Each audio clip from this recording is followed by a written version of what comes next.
Hello, Mark Crossfield here. Welcome to the Downswing Weekly Fix. We're going to talk more about pelvis bend and how that moves around during your swing, like we talked about in other videos. We've got some quick fire fixes, slightly different this week. We're going to give you some quick fire fixes to some swing faults also. Question of the week and golf talk are going to be the same thing this week. So loads to do. Hopefully you'll all learn something. Let's get stuck in.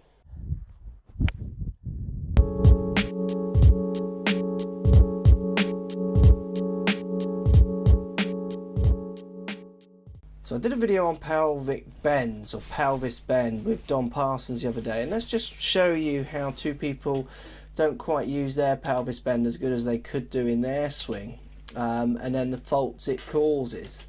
So what we see, if we look at player one here on the left, I know he's using a wedge, but what we see, pelvis bends, so he's got his pelvis bending forwards, which he should do at this point.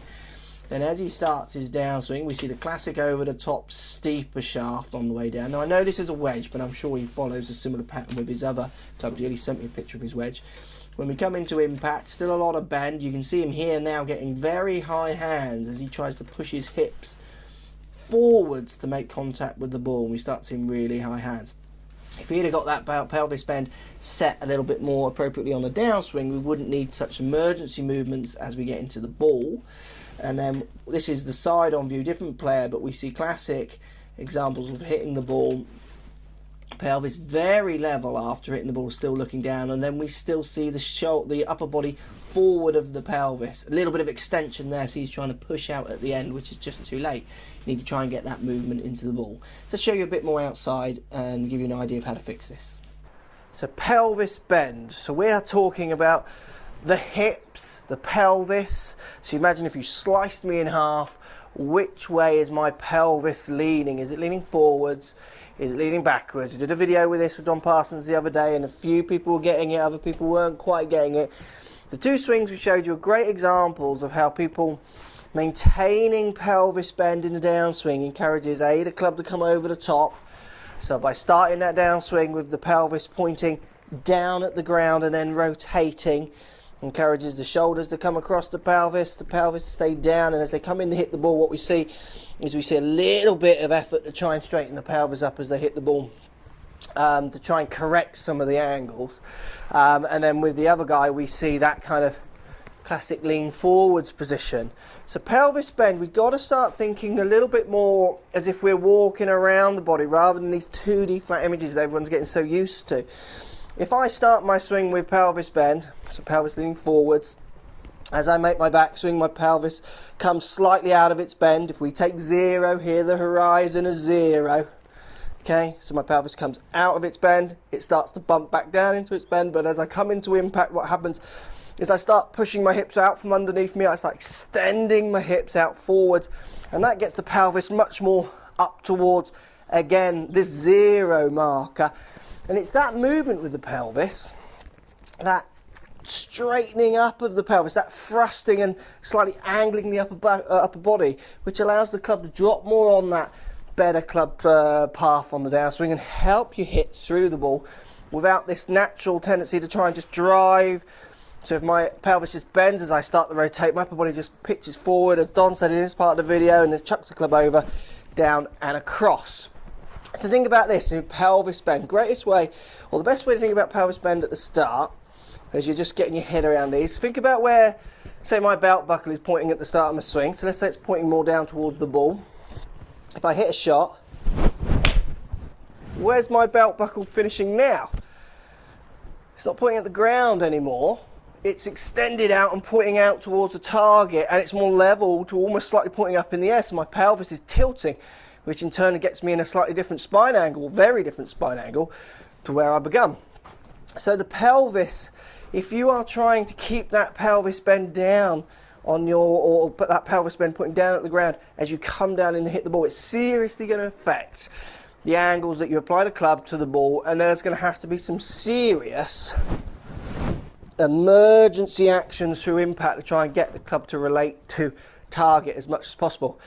The best way to think about pelvis bend, at home, don't need a club, arms on shoulders, so I'm not going to do that because I'll touch my mic, so just here, bending forwards, make a turn. As soon as you start your downswing, think about trying to get your left pocket higher than your left as you come into impact.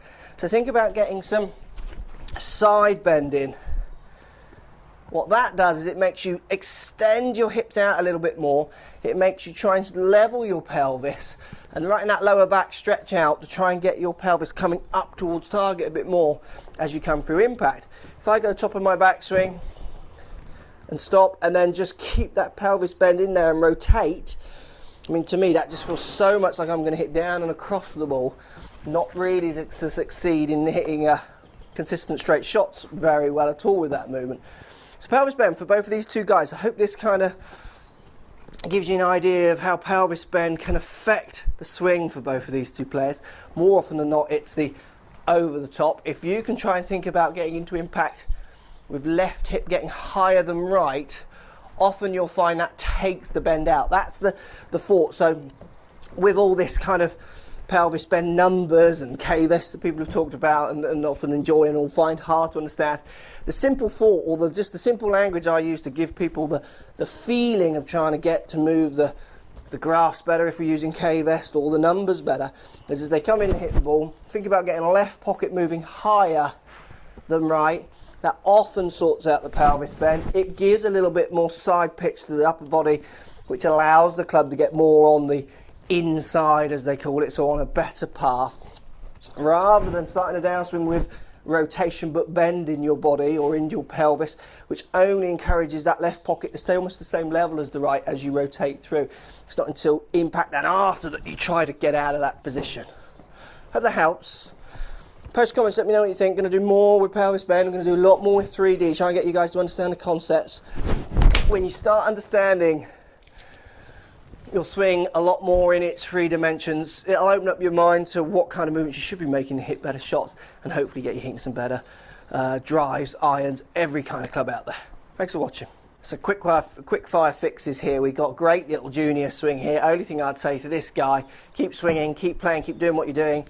Get yourself some local lessons, or dad or mum sort them out with some local lessons. Just work a little bit more on your balance on the way through. Great swing, pretty good impact position. Right foot starts coming up quite early, but then as you hit the ball, force of hitting the ball almost throws him back onto his back foot. Just try and get that little bit more of a poser's finish up on that left side. Feel that weight pushing down on that left foot.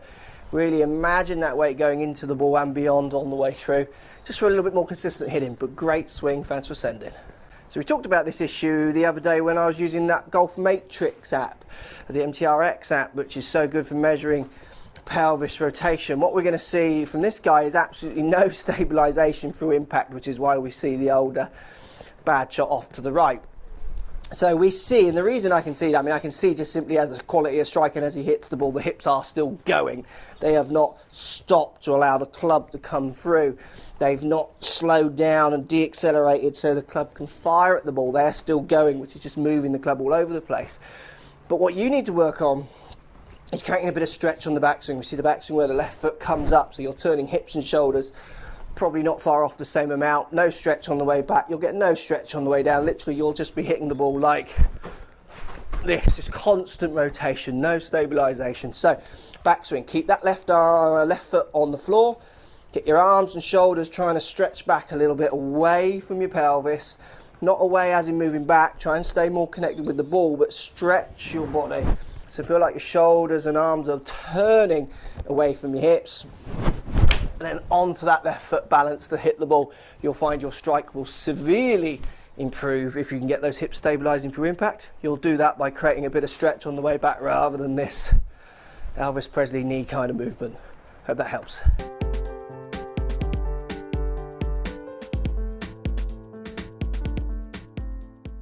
Right guys, question of the week from Google Plus here. Also, we're going to make it Golf Talk, same thing, because it's going to deal with the numbers of TrackMan. I get a lot of people asking me, what do the numbers on TrackMan mean? I posted this picture on Facebook this morning of Molinari's numbers. So let's just talk a little bit about what the numbers actually mean. So to start us off, we've got attack angle. So angle the club is coming down on. Is it coming down, level, or up?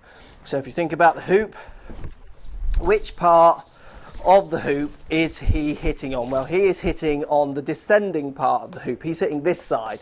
So on the part of the hoop that's still not reached its lowest point, he's hitting 2 down. Minus is down, plus would be up. So he's hitting 2 down with his driver. Club path 0.9, so that is the direction the sweet spot of the club is travelling on through impact. So 0.9 is straight for all intents and purposes. It's less than a degree left, minus being left, plus being right for a right-handed golfer here. So we're going 2 down with the club travelling pretty much at target, less than a degree to the left, unmeasurable that really. Now his face angle, that is the face angle -3, so it's 3 left of his target, or 3 left of the target that TrackMan has been picked out at the start, which hopefully he's aiming up to as well, which I'm sure he is. Then we got face to path, so that is the direction the face is pointing in relation to this already straight path. So if that path is pointing, say, at target, it's 0.9, but let's say it's straight, then that face is left of that path. So in effect, his face is closed to the path he's swinging on, and on this occasion his face is also closed to the target as well. But face to path is really one of the biggest skills of golf. If you can control your face to path, you might not hit the ball where you are aiming your feet, but you'll hit the ball pretty straight lots of the time as long as you contact it out the middle. So face to path really is one of the skills of this game. He's a 2 degree tolerance of 0 there, which is pretty good. It's a little bit left, but if you watch, this is a video on TrackMan's YouTube channel, which you should check out, some great videos. They are working on not hitting it left. So you can see this is one of the videos where it does obviously pull it slightly left. Club head speed, 107.8 miles an hour. I think that's pretty average for tour players. I teach lots of people who swing at that speed with drivers, and some who swing faster. And it always amazes me how they're still looking for extra distance. I mean, he's swinging as fast as a Ryder Cup player here. I think I've seen figures of Jim Furyk swinging at 105 or 04 averaging. I mean, if you can win majors swinging at that speed, stop working on how hard you're hitting it or changing your driver. Get your numbers better for you to hit the ball straighter. So 107 club head speed. Ball speed, that's the ball coming off the face, 163.2 miles an hour. Launch angle, the angle the ball is launching off the face, so pretty explanatory that one. We get that one. That's the angle the ball's coming off the face. Slightly low on this one, and in the video if you watch it they do change the loft to try and get that up. Spin rate, 2,932. This is one lots of amateurs talk about. That's the spin rate as the ball as it comes off the face. Always trying to keep that number low, launch high as a general rule, but it's not always that case. But 2.9, I'm sure they'd look to try and drop that maybe to 2.5, but still pretty good numbers. I get lots of people coming to me with 4,000 revs per minute off the face, trying to get a shaft and a driver to help them hit the ball straighter. If you're getting high spin numbers, it's going to be to do with some of these other numbers more than your shaft or your head, within reason. Swing plane. Swing plane is the angle the sweet spot is coming in to hit the ball at. So the easiest way to think of swing plane is that's 90 degrees and that's 0 degrees. So what angle is the sweet spot coming in here down? He's hitting around 45 swing plane right in the middle of the two with his driver, which is about spot on. That's around average. Swing direction. Now swing direction is different to club path, which I've done videos on this before. You've got to think of hoopy here. The black pencil is club path. Now depending if I'm hitting on the way down or the way up, the swing direction, so the direction the hoop is pointing, has to point left or right to get the pencil straight, subject to what part of the arc I'm hitting on. Research D-plane, I've got videos on it, loads of other good videos out there on D-plane. Joseph Mayo, Brian Manzello, and many others, great descriptions of D-plane, so this is talking more about that. So swing direction is a little bit more what a computer screen, when you have your 2D images of on your line drawing programs, they'll look a bit more at swing direction rather than club path, where club path is crucial and then face the path. So often some people getting confused with that one. Dynamic loft, that's the loft of the face as the ball comes off the face. That's the loft of the club as he hits it. Carry, how far the ball's carried. Total, it's a prediction with TrackMan. They predict then how far it's rolled. Land angle, so the angle the ball is landing as it comes in, which obviously will influence roll or no roll. And then last data, I don't use that one much. I presume that is the last shot he hit, I would guess. So, numbers from TrackMan. Hope that helps. It doesn't have to be TrackMan. It could be GC2 units or flight scopes, they all give these kind of numbers, and these numbers are really crucial for coaches and for amateurs, and more of you are starting to understand these numbers, which is great, because they talk about impact in the 3 dimensions, in real time and space, rather than, like I said earlier, which is why we're going to do more videos with KVS. The more you guys start understanding golf in 3 dimensions rather than the flat 2D screen, which unfortunately lots of the commentators still on telly often talk about and often confuse my students anyway, the better you'll get and the more understanding you'll get, which will help you understand why your ball goes left and right, and hopefully you'll be able to fix it. Thanks for watching, guys. Hope that helps. A little brush through some of the TrackMan numbers. If you get a chance to go on any of these units, do. They're great fun and they could really help your golf. Thanks for watching. So we can't do a weekly fix without talking about a strong right hand grip, can we? Club face just moving back, so hooded down towards the ground, up towards the sky, and then the massive fudge through impact to try and make any kind of relationship of face to path to target kind of ideas. Got to get a grip of your right hand. Loads of videos out there. Get your grip as neutral as possible. Simple drill. Did this the other day in weekly fix. Feet together, left hand behind your back, right hand more on top of the club where it should be, and just simply chip a few balls out there. See how that feels. Feel how uncomfortable that feels for you. Just to try and move that face backwards and forwards, making a few connections with that right hand, not underneath the club and trying to flip it over. The more you do that, you can then introduce the other hand. Again, really simple little half swings. Just trying to push the ball out there, feeling that right hand on top of the club. The biggest problem with people with grips like you've got, you're obviously trying to hit it quite hard. You can see you're giving it the full Monty. But with that grip in that position, you are going to have to make such emergency movements down at impact to gain any kind of level of consistency with that strike. It's going to be impossible. You need to take all the power away and just build up a feel for the grip a little bit more from the start upwards again. Then when you start building the power into it, you're a bit more comfortable with that grip and you will persevere with it. If you hit at 100% speed like you're doing with a new grip, you are going to hit some shockers, which will make you just revert back to your old grip. Thanks for posting. Hope that helps. So another swing, rotation. This swing built around power, isn't it? Built around stretch on the way back. Built around trying to just turn so far as his shoulders can go until they can't go any further, and then they start with the downswing. This will lead to quite some large hits lots of the time. Looking at the size, you look quite big, but also quite inconsistent hits if you're not careful. Definitely would like to see you try and work your stretch into your downswing rather than your backswing. So what I mean by that is I'll turn my shoulders. Let's say I'll turn my shoulders 80 degrees on the way back. As I start my downswing, my hips will start to move away from my shoulders, creating a bit more stretch, which I'll then apply to the ball. So it's a more efficient way to stretch. Rather than for you, you're turning your shoulders in excess of 100 degrees. You can't turn any further, so all you do is start unwinding your upper half down on top of your lower half. So you just undo the stretch straight away.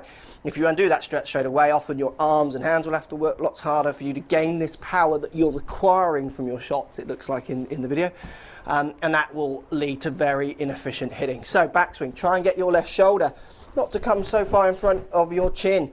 Feel like you turn your shoulder just short of the chin. To you, the backswing will feel tiny. It'll feel like you've not done anything.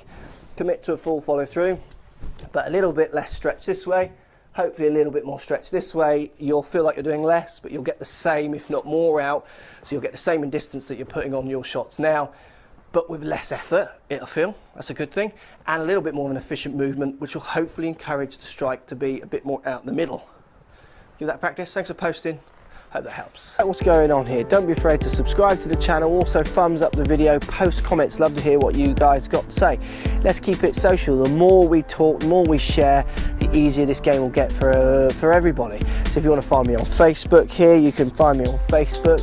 If you want to tweet me, find me on Twitter here as well. Just follow the links, all in the description. Come and join the show. Get active, get involved, get playing some better golf.